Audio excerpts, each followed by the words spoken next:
Muy bien, estimados alumnos, vamos a tener nuestra clase de hoy día y vamos a hablar de la fisiología del parto, es decir, vamos a hacer una introducción a lo que es el parto. Y vamos a empezar definiendo el parto como la expulsión de un feto con un peso igual o mayor a 500 gramos o igual o mayor a 22 semanas contadas desde el primer día de la última menstruación. Esta definición, ¿para qué? Para diferenciar de lo que es el aborto, es decir, menor a 500 gramos y menor a 22 semanas. ¿Cómo clasificamos el parto? El parto podemos clasificar según la edad gestacional. El parto pretérmino es aquel parto que ocurre entre las 22 y las 36 semanas. Y dentro de lo que es el parto pretérmino, una subdivisión. El parto inmaduro, entre las 22 y las 27 semanas, y el parto propiamente dicho, entre las 27 semanas y las 36.6 semanas. Luego tenemos el parto de término, que es el parto que ocurre entre las 37 y las 41 semanas de gestación. Y por último, el parto posttérmino, que es el que ocurre a las 42 semanas o más. Según el comienzo, ¿cómo podemos clasificar el parto? El parto espontáneo, es decir, donde no hay intervención de agentes externos, comienza el parto de una forma natural. Y el parto inducido, que es el que se inicia por la intervención deliberada de agentes externos, ya sean medicamentos u otros agentes, pero de tipo externo. Según la evolución, ¿cómo clasificamos el parto? Tenemos el parto normal o eutóxico, que es aquel que según la evolución, lo repito, evoluciona en límites fisiológicos. En cambio, el parto distóxico es aquel parto que presenta alguna alteración en su evolución. Y según su terminación, ¿cómo se clasifica? Es aquel parto de terminación espontánea, que es el que finaliza bajo acción de fuerzas naturales. Y el de terminación artificial, que es el que termina bajo acción manual o instrumental, es decir, médica. Según la iniciación del parto, podemos decir que el inicio del parto en realidad está mediado por una interacción de varios factores. Tenemos factores hormonales, tenemos factores mecánicos y tenemos factores físicos. Algunos de los más importantes incluyen, por ejemplo, dentro de los hormonales, las prostaglandinas, que están involucradas principalmente en lo que es la maduración del cuello, del cérvix uterino, lo que lo hace más propenso a dilatarse y por lo tanto a dar lugar a la expulsión del feto. La oxitocina, que sabemos es una hormona que se produce en el cerebro y es muy importante para la contracción del útero. Los niveles de oxitocina aumentan normalmente hacia el final del embarazo, lo cual facilita las contracciones. Otros factores hormonales importantes son los estrógenos y la progesterona.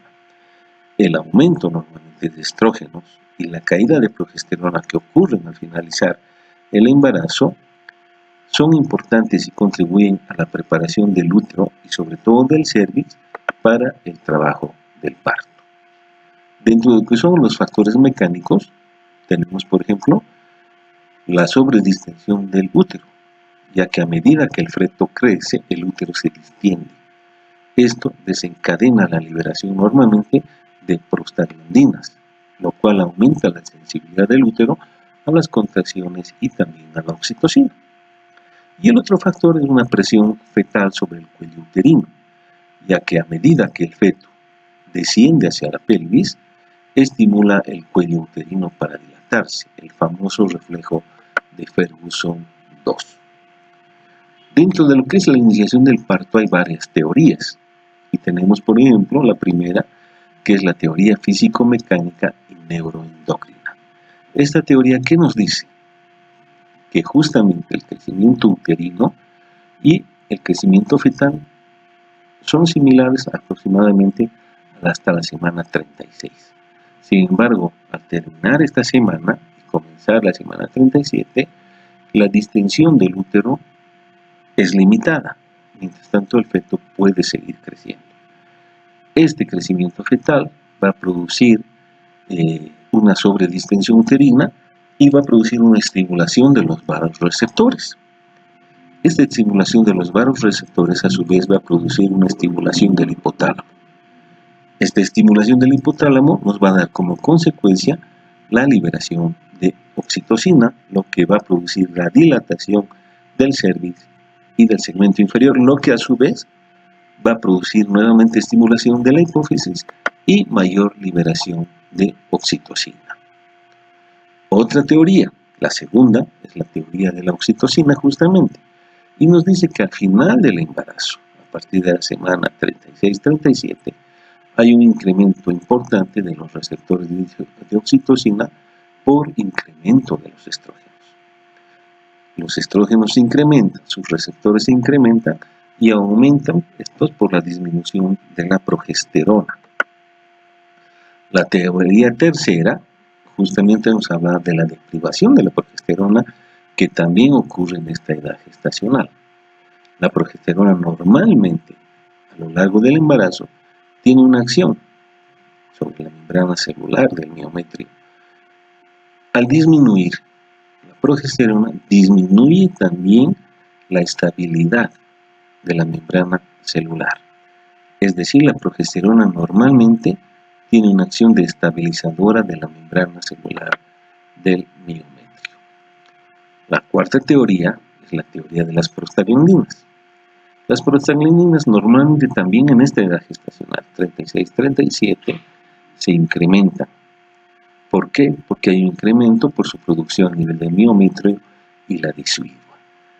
Las prostaglandinas normalmente no son importantes para el inicio del trabajo de parto, pero sí para la mantención del parto, de las contracciones, y también para la maduración del cuello uterino. Otra teoría es la teoría del control endocrino fetal. ¿Qué nos dice esta teoría? Que ante un estado de estrés, pero de estrés fetal, y estamos hablando, cuando decimos estrés fetal, estamos hablando de hipoxia fetal. El feto produce una liberación de sus hormonas córticos suprarrenales, lo que produce una liberación de cortisol, lo cual estimula la liberación de cortisol placentario y a su vez da una liberación de prostaglandinas con un consecuente aumento de la dihidroepiandrosterediona y a nivel de los estrógenos placentarios aumenta las proteínas contráctiles, los receptores de oxitocina, la fosfolipasa 2, las prostaglandinas y por lo tanto se desencadena el trabajo de parto. ¿Cuáles son los periodos del trabajo de parto? Los periodos del trabajo de parto son 3. El primer periodo, que es el de dilatación y borramiento, el segundo periodo es el de expulsión fetal y el tercer periodo es el de alumbramiento. La primera etapa normalmente empieza con el inicio del trabajo de parto y termina con el borramiento y dilatación completas. Tiene una duración aproximadamente máxima de 20 horas en primigestas y 18 horas en multigestas. La segunda etapa de expulsión fetal comienza justamente cuando termina la primera etapa, es decir, con el borramiento y la dilatación completa, y termina con la expulsión del feto. Dura en las primigestas 60 minutos, es decir, 1 hora, y en las multigestas 30 minutos, es decir, media hora. Y la tercera etapa comienza cuando termina esta segunda etapa, es decir, con la expulsión del feto, y termina cuando se expulsa la placenta y sus anexos, es decir, el alumbramiento. Tiene un promedio entre 4 a 8 minutos aproximadamente y se presenta en forma consecutiva. El primer periodo de dilatación y borramiento normalmente va desde la dilatación 2 hasta la dilatación de 10 centímetros y un borramiento de 100%. Normalmente este primer periodo se divide en 2 fases. La primera fase, que es la fase latente, y va desde el inicio de las contracciones hasta los 4 centímetros de dilatación. Normalmente este periodo es el más largo y se dice que en las nulíparas incluso puede durar hasta 20 horas y en las pacientes multíparas hasta 14 horas. Y la segunda fase es la fase activa, que va desde los 4 centímetros hasta alcanzar los 10 centímetros de dilatación y el 100% de borramiento. En mujeres nulíparas, quienes dilatan alrededor de 1 centímetro por hora, y en las nulíparas, 1,5 centímetros por hora. El segundo periodo, o periodo expulsivo, inicia, como ya lo hemos dicho, con el cuello completamente borrado y dilatado, y termina con el nacimiento del bebé. Como lo habíamos indicado, el tiempo promedio de este periodo es de 1 a 2 horas máximo en las primíparas y se reducen los embarazos posteriores al primero, es decir, en las multíparas, como habíamos indicado, 30 minutos. Y el tercer periodo, o alumbramiento, que se refiere a la expulsión de la placenta y sus anexos, va desde la expulsión del bebé hasta la expulsión completa de la paciente. Y más o menos dura entre 8 a 15 minutos. Hablemos ahora de un tema importante dentro de lo que es la patología, o dentro de lo que es la fisiología del parto, y se refiere al trabajo de parto. Y podemos decir que el trabajo de parto se refiere a un conjunto de fenómenos fisiológicos que tienen por objeto la salida de un feto viable a través de los genitales femeninos. ¿Cuáles son esos fenómenos? Esos fenómenos podemos clasificarlos en dos grandes grupos. Son los fenómenos activos y los fenómenos pasivos. Los fenómenos activos se refiere principalmente a las contracciones uterinas y a los pujos. Los pujos, a su vez, se pueden dividir en pujos espontáneos y pujos provocados.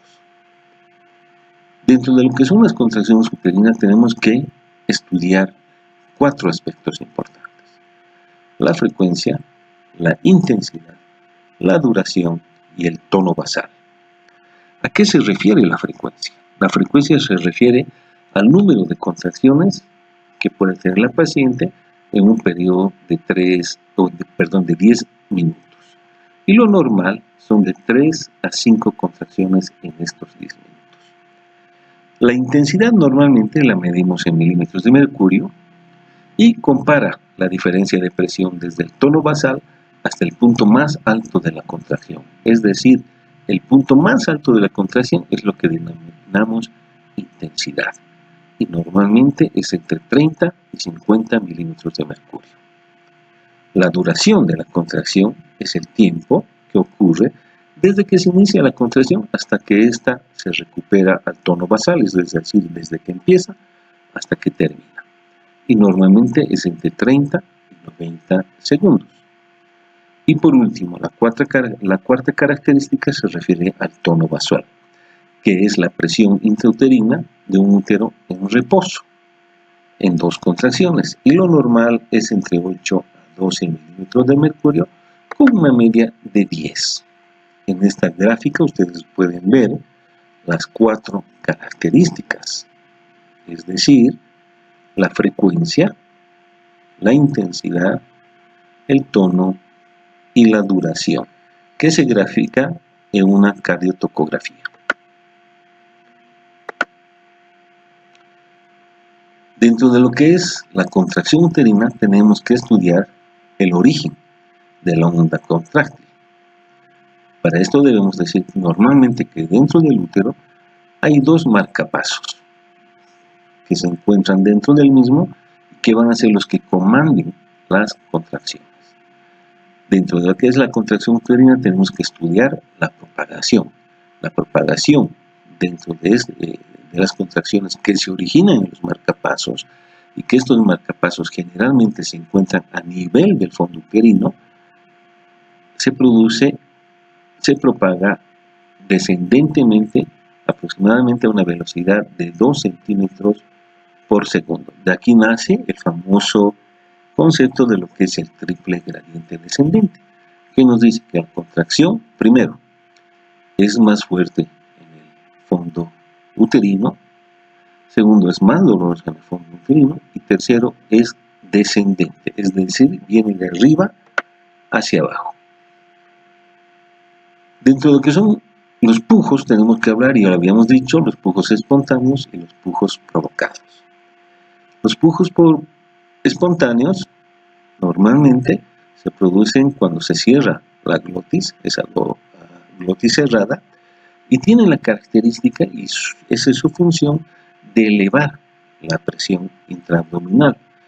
Es decir, incrementan la presión normalmente a las contracciones previamente analizadas. En cada contracción uterina se dice que aproximadamente en forma normal hay 2 a 6 pujos. Elevan la presión intraabdominal 120 milímetros de mercurio, la amplitud en 60 milímetros de mercurio y la duración de 5 segundos. Normalmente nosotros tenemos que pedir a la paciente en el trabajo de parto que puje cuando hay contracción, es decir, tiene que haber una suma de efectos. Los pujos dirigidos son aquellos pujos conducidos por el médico, siempre de igual forma a glotis cerrada, justamente nuevamente para incrementar la presión intrauterina. Aproximadamente la presión se eleva en 50 a 100 milímetros de mercurio respecto a lo que es la glotis no cerrada. Siempre tiene que ser la glotis cerrada porque si no provienen lo que son las perturbaciones en el intercambio feto-materno, son importantes y pueden llevar incluso a casos de hipoxia y sufrimiento fetal. El segundo aspecto importante, aparte y luego de los fenómenos activos, tenemos los fenómenos pasivos.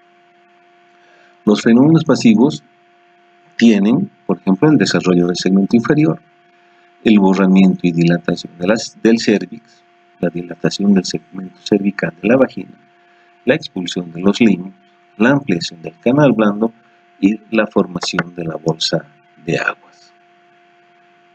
Lo primero es el desarrollo del segmento inferior.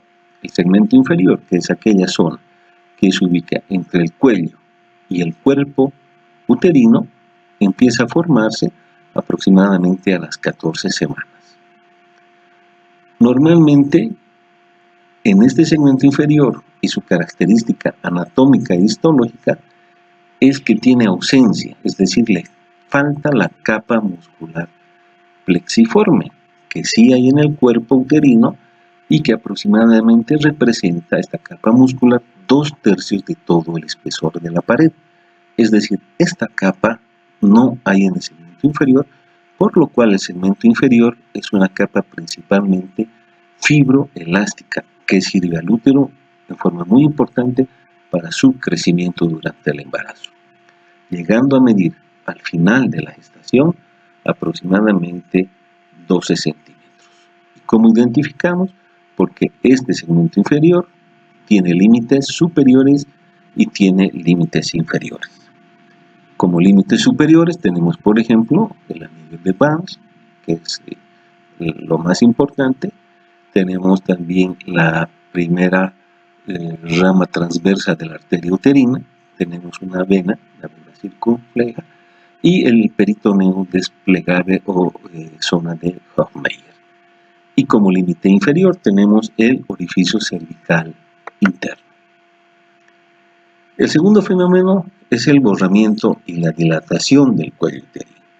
El borramiento y la dilatación del cuello uterino se refiere principalmente a la abertura del orificio cervical interno y al adelgazamiento del mismo.